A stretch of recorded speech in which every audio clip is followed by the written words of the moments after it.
عیسائی آپس میں ٹکرائے، اتنا قتل عام تو کسی مسلمان نے نہیں کیا۔ مسلمانوں میں بھی ظالم آئے، میں ان کی کبھی وکالت نہیں کروں گا۔ تیمور لنگ بدبخت بہت ظالم تھا، اس نے 33 ملک فتح کیے۔ تو آج کے میڈیا نے چونکہ یہودیوں کے ہاتھ میں ہے، انہوں نے مسلمانوں کو کہہ دیا یہ دہشت گرد ہیں، ہندوؤں نے کہا آتنکوادی ہیں۔ تو میرے بھائیو، میں پوری دنیا کے انسانوں سے کہہ رہا ہوں، اسلام امن کا مذہب ہے، محبت کا مذہب ہے۔ ہم کبھی پہل نہیں کرتے، ہم کبھی پہل نہیں کرتے۔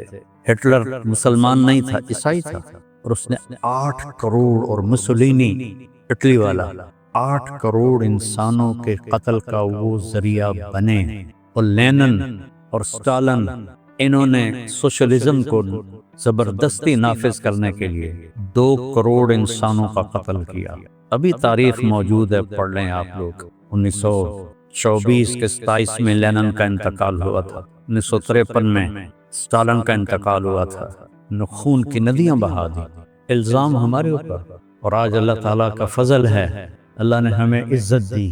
میں اپنی حکومت کو بھی مبارک دیتا، اپنی افواج کو بھی مبارک دیتا، اور ان شاہینوں کو مبارک دیتا جنہوں نے فضا میں اڑ کر، جان ہتھیلی پہ رکھ کر، ڈیتھ سرٹیفکیٹ پر دستخط کر کے، میں نے وہ ویڈیو دیکھی کہ ہمارے جوان ڈیتھ سرٹیفکیٹ پر آسان ہے سائن کرنا، اور ہمارا ایک جہاز تھا، ان کے 10 جہاز تھے، ان کا ہر نشانہ خطا گیا، ہمارے سارے نشانے صحیح لگے۔ یہ ہے نصر من اللہ وفتح قریب۔ تو میری افواج پاکستان، ان کے سربراہان، ان کے سپاہی سے لے کر اور رینجر سے لے کر تمام کو، یہ میرے ہاتھ اٹھے ہوئے ہیں۔ اللہ آپ کو سلامت رکھے، اور اللہ اس ملک کو سلامت رکھے، اور اس میں امن قائم ہو، اس میں مذہبی اختلاف ختم ہو۔ یہ علماء سے کہہ رہا ہوں، سیاسی اختلاف ختم ہو۔ یہ سیاسی جماعتوں سے اختلاف تو رہے گا، دشمنی نہ ہو، دشمنی نہ ہو، ایک ہو کے رہے۔ اور ہندوستان والوں سے کہتا ہوں، اچھے ہمسائے بن کر رہو۔ ہمارے تو ہمسائے کے اتنے حقوق بتائے ہیں ہمارے نبی نے کہ جس سے کوئی حد کوئی نہیں۔ آپ اچھے ہمسائے بن کے رہو، تو ہمیں آپ سے کیا فرض ہے؟ آپ کا بھی نفع ہے، ہمارا بھی نفع ہے کہ ہم اس نفرت سے اور اس جنگ سے باز رہیں۔ اللہ کی قسم، مسلمان کسی سے نفرت نہیں کرتا، سب سے اس کے دل، سب کے لیے اس کے دل میں ہمدردی ہوتی ہے۔ یہ نفرت سے توبہ کریں۔ کوئی مذہب، آپ اپنی کتابیں پڑھیں، کہیں آپ کو کوئی نفرت کا بول نظر آئے، آپ اپنی وید پڑھیں، کہیں آپ کو نفرت کا بول نظر آئے، بائبل پڑھیں، کہیں آپ کو نفرت کا بول نظر آئے، تو میری سب سے گزارش ہے کہ امن سے رہیں، صلح سے رہیں۔ حکمرانوں سے اپیل ہے، یہ ایک سیاسی انتشار ہے، اس کو اللہ کے واسطے ختم فرما دیں، تاکہ ہم ایسے ہو کے رہیں۔ جو میں پہلے تو اس کو سلام کرتا ہوں جس نے اس آپریشن کا نام رکھا ہے بنیان مرصوص، اور اس کے بعد میں عرض کرتا ہوں حکمرانوں سے جو اس وقت ہیں، جو اقتدار میں ہیں، طاقت میں ہیں، پورے قوم کو بنیان مرصوص بنا دیں، اور یہ جو سیاسی اختلاف ہیں اس کو دشمنی تک نہ لے جائیں، لوگوں کو آزادی دیں کہ آزادی سے وہ سیاست کر سکیں، تو ہم پھلیں گے، پھولیں گے، اور آخر تو ایک دن چلے جانا ہے۔ اللہ راضی ہوگا تو اللہ ہمیں موجیں کرا دے گا۔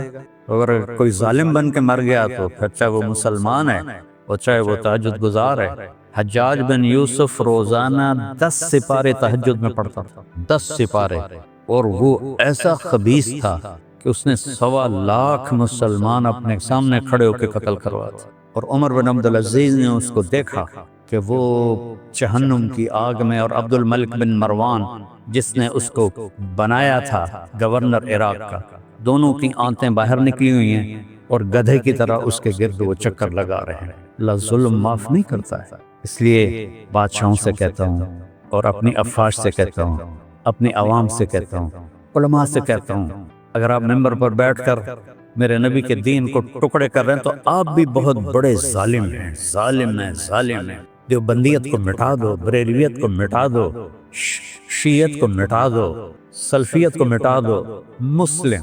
میں مسلم، ہاں، میں اہل سنت والجماعت ہوں، میں امام ابو حنیفہ کے فتووں پہ عمل کرتا ہوں، لیکن میں باقی سب کے لیے ایسے جھولی پھیلا کے دعا کرتا ہوں۔ یہ میرا آخری پیغام ہے کہ ہم اور نہیں تو سارے ایک دفعہ قومی ترانہ پڑھ لیں اور اسے یاد کر لیں اور اس کا مطلب دیکھ لیں۔